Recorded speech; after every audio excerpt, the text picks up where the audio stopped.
આ સાથે બોટાદથી સમાચાર સામે આવ્યા છે, જેમાં બોટાદમાં રેલવે અંડરબ્રિજમાં ટ્રેક્ટર પલટ્યું હતું। સમાચાર બોટાદથી સામે આવી રહ્યા છે। બોટાદથી સમાચાર પ્રાપ્ત થયા, રેલવે અંડરબ્રિજમાં ટ્રેક્ટર પલટ્યું હતું।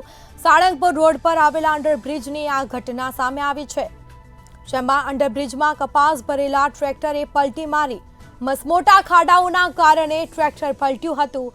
ટ્રેક્ટરની ટ્રોલીમાં રહેલ કપાસ રસ્તા પર વેરાયો હતો, જેના સીધા દ્રશ્યો જોવા મળી રહ્યા છે। તો ખાડાઓના કારણે અનેકવાર અકસ્માતો પણ સર્જાયા છે, પરંતુ આ નફટ તંત્ર સુધરવાનું નામ નથી લેતું। તંત્ર દ્વારા કોઈ કામગીરી કરવામાં આવતી નથી।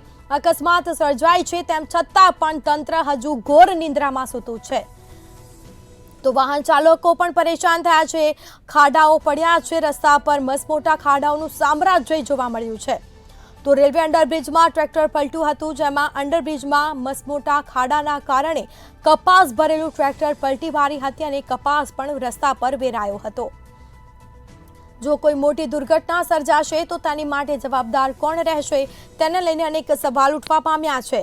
તો હાલ કોઈ જાનહાનિના સમાચાર સામે આવ્યા નથી।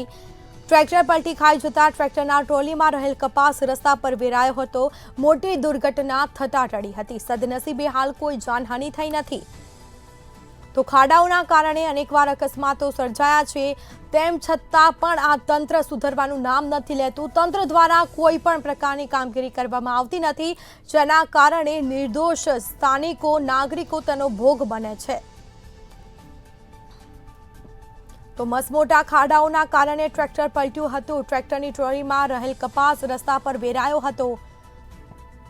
તો માલ સામાનને પણ નુકસાન પહોંચ્યું છે। હાલ કોઈ ઘટનામાં જાનહાનિના સમાચાર સામે આવ્યા નથી।